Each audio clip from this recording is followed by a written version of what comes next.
నా యొక్క శుభాశిస్సులు. ప్రతి ఒక్కరికి పేరు పేరున తెలుగు భాషా దినోత్సవ శుభాకాంక్షలు.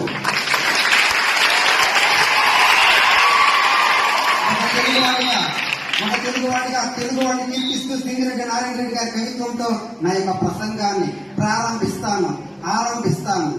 పంచకట్టులోన ప్రపంచాన మనవాడు, కండువా లేనిదే గడప దాటనవాడు, పంచపక్షాలు తన కంచాన ఒడ్డించ గోంగూర కోసమై గుటకలేసేవాడు, ఎవడవాడు ఇంకెవడయ్యా మన తెలుగువాడు, మంచి మనసెదురైన మాలనిచ్చేవాడు, దిక్క రేగిందంట డొక్క చీల్చేవాడు, ఏ దేశమేదనా ఎందుకాలినా ఆవకాలి వియోగం అసలు సైపులవాడు, ఎవడవాడు ఇంకెవడయ్యా మన తెలుగువాడు అంటూ సినారే తెలుగువాడు గొప్పతనం కోసం కీర్తించడం జరిగిందనమాట.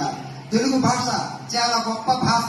తెలుగులో కట్టు పొట్టు తిట్టు చాలా అందంగా ఉంటాయి. తెలుగు కట్టు పంచకట్టు మీద కొండవ లాచి, అదే విధంగా తెలుగు బొట్టు కుంకుమ బొట్టు, తెలుగు తిట్టు అప్రాచ్యుడ, అదే ఆంగ్లంలో తిడితే ఇడియంట్ అంటారు, ఇంకా కథపనులు చేస్తే యూజ్లెస్ ఫెల్ అంటారు. అంతే, అదే మన తెలుగులో తిడితే ఎంత అందంగా ఉంది. అప్రాచ్యుడ, ప్రాచ్య దేశం నుండి పశ్చిమ దేశం నుంచి భారతదేశానికి వచ్చి ఎక్కడ ఉన్నటువంటి సంస్కృతి సాంప్రదాయాలను వ్యతిరేకించిన వాడు అప్రాచ్యుడు. వాడిని నిందార్థకంలో ఉపయోగిస్తారనమాట. అంతేకాదు, కవి సమూహమందు కాళిదాసుడు లెస్త, మహలలందు తాజ మహలలెస్త, నగరమందు భాగ్య నగరమే హైలెస్త, దేశ భాషలందు తెలుగు లెస్త. దేశ భాషలలో గొప్ప భాష తెలుగు భాష. అయితే ప్రస్తుతం కొన్ని భాషల వల్ల తెలుగు భాష యొక్క పట్టు తగ్గిపోతుందన్నమాట.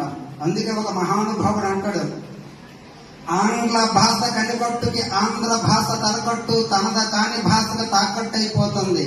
మన పిల్లవాళ్ళు ఇంగ్లీష్ బడుల్లో చదివి విజ్ఞానవంతులయ్యారు. తెలుగు తల్లిని చూసి ఎవరీవిడా అని అడిగేంతగా. తెలుగు వాళ్ళు బహుభాషా కోవిదులయ్యారు. మాతృభాషనే మర్చిపోయేంతగా. ఈ దుస్థితిని చూసి తెలుగు తల్లి దుఃఖిస్తుంది. ఆవేదన పడుతున్నాయి, తలకట్లు తల్లడిల్లిపోతున్నాయి, గుండెలు బాదుకుంటున్నాయి, కాగునంతం కన్నీరు కారుస్తుంది, శబ్దాలంకారాలు నిశ్శబ్దంగా రోధిస్తున్నాయి. కమ్మనైన అమ్మ భాష కనుమరుగైపోతుందని. భాషను బ్రతికించాల్సిన బాధ్యత మనందరిది.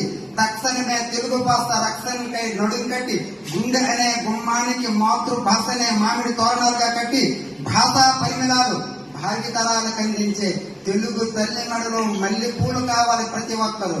అందుకే ఉన్నంత వరకు నా తుది శ్వాస మాట్లాడుతాను వెలుగైన నా తెలుగు భాష. అంతేకాదు, మహాప్రస్థాన రచయిత మహాకవి శ్రీశ్రీ గారి లెమరికతో నా యొక్క ప్రసంగాన్ని గర్వింపచేస్తాను.